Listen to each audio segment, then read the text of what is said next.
त्या दिवशी सकाळी गॅसची शिगडी अचानक बंद झाली. गॅस तर टाकीमध्ये होता. मला कामावरती पण जायचं होतं. आमचे हे सकाळी रागामध्ये डबा न घेताच निघून गेले आणि मग मी घरी एकटी. आता दिवसभर तर स्वयंपाक करावा लागणार, म्हणून मी एका गॅसची शिगडी नीट करणाऱ्या एका तरुणाला फोन केला. त्यावेळेस तो म्हटला की मी अगदी लगेच येतो तुमच्या घरी. त्याने माझ्याकडून घराचा पत्ता घेतला आणि तो येऊ लागला. मी नुकती झोपेतून उठली होते. आंघोळ नुकती झाली होती माझी. अचानक तो घरी आला, पण दिसायला खूपच देखणा तरुण होता. बोलता बोलता तो मला असं काही वेगळंच बोलून गेला. सकाळ सकाळ घरामध्ये कोणी नाही हे पाहून तो माझ्यासोबत नक्की काय करून गेला आणि मला पण कसला आनंद दिला तीच कथा मी तुम्हाला सांगणार आहे. पण त्याच्या आधी जर तुम्ही नवीन असाल आणि अजूनपर्यंत आपल्या ह्या चॅनलला लाईक सबस्क्राईब केलं नसेल तर प्लीज आता लगेच करा. चला तर मग कथेला सुरुवात करते. नमस्कार मित्रांनो, माझं नाव अर्चना आहे. मी आता 32 मधली एक गृहिणी आहे. घरोईच मी असते. मी कुठे नोकरी वगैरे करत नाही. घरातलं सगळं मी पाहते. आमचे हे नोकरीसाठी सकाळी लवकर घरातून निघून जातात. त्या दिवशी मला खूपच ओरडले. मला रडूच आवरलं नाही. मी नुकतीच आंघोळ करून आले होते. घरातील सगळं आवरलं होतं स्वयंपाक करण्यासाठी ह्यांना, आणि म्हणून मी गॅसजवळ गेले तर मला समजलं की गॅसची शिगडी बिघडली आहे आणि ती चालूच होत नव्हती. मला स्वयंपाक पण करायचा होता. सकाळी एकतर कामाची खूपच धावपळ असते आणि घाई असते, पण आज शिगडी चालू होत नव्हती. मात्र हे उपाशीच तसेच गेले न डबा घेता. मी काय करू तेच मला समजत नव्हतं. मग काय, गॅस तर टाकीमध्ये अगदी होता. म्हटलं की चुलीवर स्वयंपाक कराय, पण इथे आम्ही अगदी शहरामध्ये राहायचो. इथे चूल कुठे आणि लाकडे कुठे हे गाव नव्हतं. मी इकडे तिकडे पाहिलं पण कोणीच दिसत नव्हतं. शेजाऱ्यांच्या घरी गेले त्यावेळी शेजारचे ते काका होते. मला पाहून ते आश्चर्यचकित झाले. आज एवढ्या सकाळ सकाळ घरी कसे येणे केले? काकू नाहीत घरी असं मी काही बोलण्याआधीच ते म्हटले. त्यावेळेस मी म्हटलं की नाही, काकू जवळ नाहीत, आज तुमच्याकडेच काम आहे. मी असं म्हणताच ते आश्चर्यचकित होऊन माझ्याकडे पाहू लागले आणि माझ्याकडे काय काम काढलं असं ते मला म्हटले. मी म्हटलं की अहो आमची शिगडी चाललं नाही, येऊन बघता का तेवढं? ते म्हटले की बर. मग काय, माझ्या जोडीला ते घरामध्ये आले, किचनमध्ये आले आणि पाहू लागले. त्यांना पण काही समजत नव्हतं. ते म्हटले की त्या एका व्यक्तीचा माझ्याकडे फोन आहे, त्याचा नंबर देतो मी तुला, तू फोन कर त्या शिगडीवाल्याला. मी म्हटलं की बर. त्यांनी मोबाईल नंबर दिला. मी लगेच फोन केला. समोरून एक व्यक्ती बोलला की बोला. त्यावेळेस मी म्हटलं की आमची शिगडी बंद पडली, सकाळपासून चालत नाही. त्याने अगदी सुरुवातीला सांगितलं असं तसं करून पहा काय अडकलं असेल, मी लगेच येतो, नाही तर तुमचा ॲड्रेस द्या.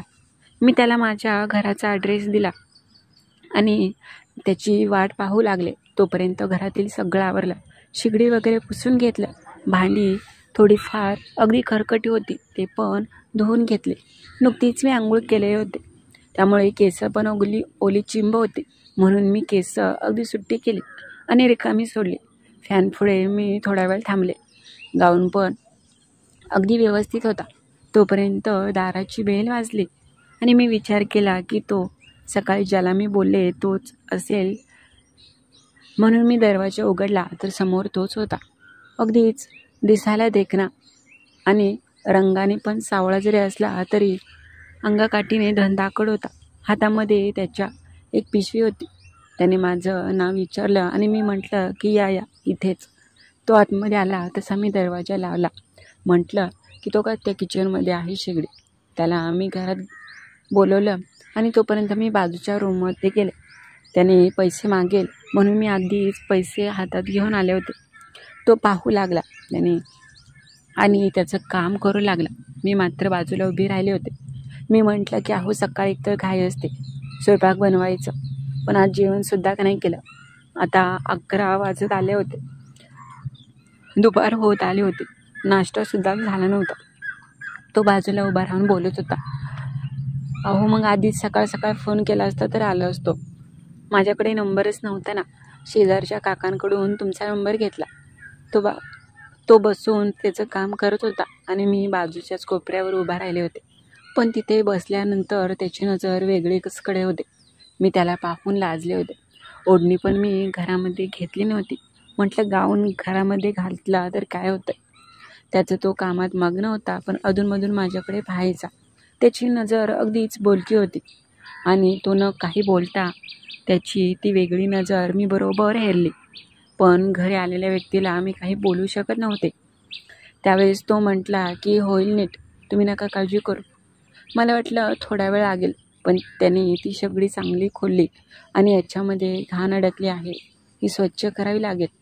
मी म्हटलं की हो, तुम्हाला जे काही करायचं आहे ते करा. ते म्हटले की हो. बरं. सगळं व्यवस्थित झालं. त्याने शेगडी वगैरे जोडून दिली आणि गॅस पण चालू झाला. आता मला कुठेतरी बरं वाटलं. लवकरच स्वयंपाक करावा. मी म्हटलं किती रुपये झाले तुमचे? तो म्हटला की द्या तुम्हाला काय द्यायचे तेवढे. मी म्हटले नाही, खरं सांगा.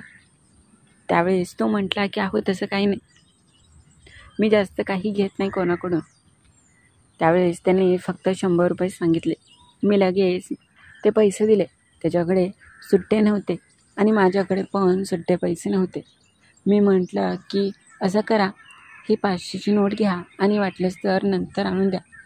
तो म्हटला नाही नको, मी इकडे नाही येणार, बघा ना असतील तर. मी पुन्हा माझ्या रूममध्ये गेले आणि पाहू लागले, पण पैसेच सुट्टे नव्हते. तो म्हटला की बरं जाऊ द्या, नंतर मी आलो तर नंतर द्या. नंबर द्या ना तुमचा असा तो मला म्हटला. मी म्हटलं सकाळी आहे ना तो नंबर, किंवा मोबाईलवर पाठवू का तुमच्या? तो म्हटला की माझं मोबाईलवर नाहीत. मी म्हटलं की बरं थांबा, आता एवढं तुम्ही अगदीच काम केलं आहे, मी चहा ठेवते तुम्हाला. तो नको म्हणत होता तरी मी अगदी विनंती केली आणि तो हॉलमध्ये जाऊन बसला. मी अगदी गरम चहा घेऊन आले. त्याला आधी पाणी दिलं आणि नंतर चहा दिला. आम्ही एकमेकांच्या जवळ होतो. काय हो, तुम्ही एकट्याच राहता का, असा तो मला म्हटला. मी म्हटलं नाही हो, नाही आल्यापासून तुम्ही एकट्याच दिसताय म्हणून म्हटलं. घर पण खूपच छान तुमचं आहे हां. मी म्हटलं हो, तशी मी एकटी नाही राहत, पण आता मी एकटीच आहे. दिवसभर एकटीच असते मी. तुम्ही खूपच सुंदर आणि देखणे दिसता. असं मला वाटत नाही की तुमचं लग्न झालं गं. तो असं म्हणताच मी आश्चर्यचकित झाल्याने म्हटलं खरंच म्हणताय की असं? हो, तुमच्याकडे पाहून कोणी म्हणणार नाही तुमचं लग्न वगैरे झालं असेल. मला खूपच बरं वाटलं कोणी माझी एवढी स्तुती केलेली. मी त्यांना म्हटले की हो, झालंय माझं लग्न आणि बरेच वर्ष पण झाली. त्याच्या बोलण्यातला वेगळेपणा मला जाणवत होता. तो म्हटला की खरंच खूप सुंदर आहे, अशी मैत्रीण असायला पाहिजे तुमच्यासारखी अगदी तरुण. एवढं बोलला आणि मी अगदी कावरी झाले आणि मी खूप वेळ बोलत होतो. मला पण तो पाहिल्यासारशीच आवडला होता. असं वाटत होतं त्याच्यासोबत असाच बोलत राहावं. बोलण्याची पद्धत त्याची आणि असं काही तो बोलायचा की मनाला वेळ लावेल असं. मी त्याला बोलू लागले. तो मला म्हटला की मला तर तुम्ही आवडला, तुम्हाला मी आवडलो की नाही काय माहीत. तो डायरेक्टच असा म्हटला. मला थोडंसं घाबरल्यागत झालं, मात्र माझं पण मन आता विचलित झालं होतं. मला पण त्याचे अगदी बोलताना माझं मन कसं नसं होत होतं. मी म्हटलं की मला पण तुम्ही आवडलात, तुम्ही पण चांगले दिसता. त्यावेळेस तो हळूच माझ्या जवळ आला. मी म्हटलं हे काय करताय? तो म्हटला की असू द्या ना काही वेळ. असंही बघा, मी तुमचं काम फुकटच केले. म्हटलं अहो, कामाच्या मोबदल्यात मला पण काहीतरी थोडाफार आनंद. हे ऐकून मी खूप लाजले आणि म्हटलं की जावा तिकडे, असं म्हणून मी धक्का दिला आणि माझ्या रूममध्ये आले. मी खरंच खूपच लाजले होते तेव्हा. पण लगेच तो माझ्या रूमकडे आला. मी बेडवर बसले होते. तो माझ्या येऊन शेजारी बसला आणि म्हटला की तुम्ही खूप लाजता हो. एवढं पण लाजलेलं चांगलं नाही आणि मला असं लाजलेलं, गोड लाजलेलं खूप आवडतं. आम्ही बोलत होतो. बोलता बोलता मला समजलं की तो तर अनोळखी तरुण आहे, असं डायरेक्ट त्याच्या जवळ जाणं योग्य नाही. मी म्हटलं की जाऊ द्या, तुम्ही जावा, नाहीतर कोणीतरी येईल. हे ऐकल्यानंतर तो खूपच नाराज झाला. तो म्हटला की काही झालं. मी म्हटलं नाही, हे चुकीचं आहे. तो खूपच नाराज झाला आणि तो म्हटला की असं जर असेल तर मी जातो, पण हे बघा पुन्हा मी नाही येणार. तुम्ही बोलवलं तर. असंही आता कोणी पाहणार नाही, म्हणून म्हणतोय की आपल्यामध्ये जर काही झालं तर खूप आनंद मिळेल. तुम्हाला मी खरंच सुख देण्याचा प्रयत्न करेन. पण मला पण आता राहवत नव्हतं. तो अगदीच धनदाकट आणि दिसायला देखणा तरुण होता. असंही त्याने माझी गॅसची शेगडी अगदी चालू करून दिली. माझ्या एका फोनवरती फोन आला. नाहीतर आजकाल इथे शहरामध्ये कोण कुणासाठी येत नाही. तो एवढ्या लांबून माझ्यासाठी आला. तो माझ्या जवळ होता. मी मात्र अगदी काही बोलले नाही.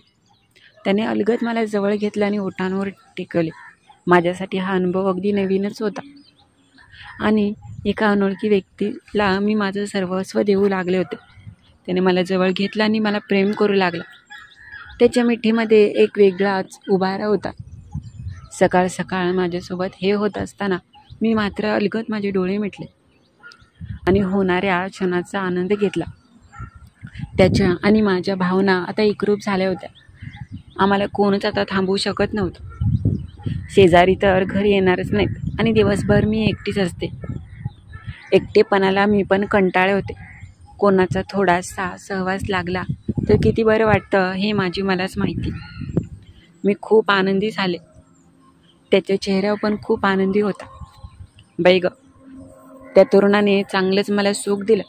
अगदी दिवसभर तो थांबून राहिला आणि 3 ते 4 वेळा त्याने प्रेमाचा असा काही वर्षाव माझ्यावर केला की मी अगदी शब्दात सांगू शकणार नाही. मला खूपच बरं वाटलं. नंतर तो जाऊ लागला आणि म्हटला की नंतर फोन करा. असंच काही काम निघालं तर तेवढंच आम्हाला तुमची मदत करायला खूप बरं वाटेल. मी म्हटलं हो आणि तो निघून गेला. मात्र त्या दिवशी खरंच तो दिवस माझ्या आयुष्यातला सगळ्यात भारी दिवस होता. तिथून पुढे जेव्हा माझ्या आठवण यायची तो लगेच मला भेटायला यायचा. कधी आम्ही बाहेर फिरण्यासाठी जायचो. तर कशी वाटली ही कथा ते नक्की कळवा आणि नवीन असाल तर आपल्या चॅनलला लाईक आणि सबस्क्राईब करायला विसरू नका.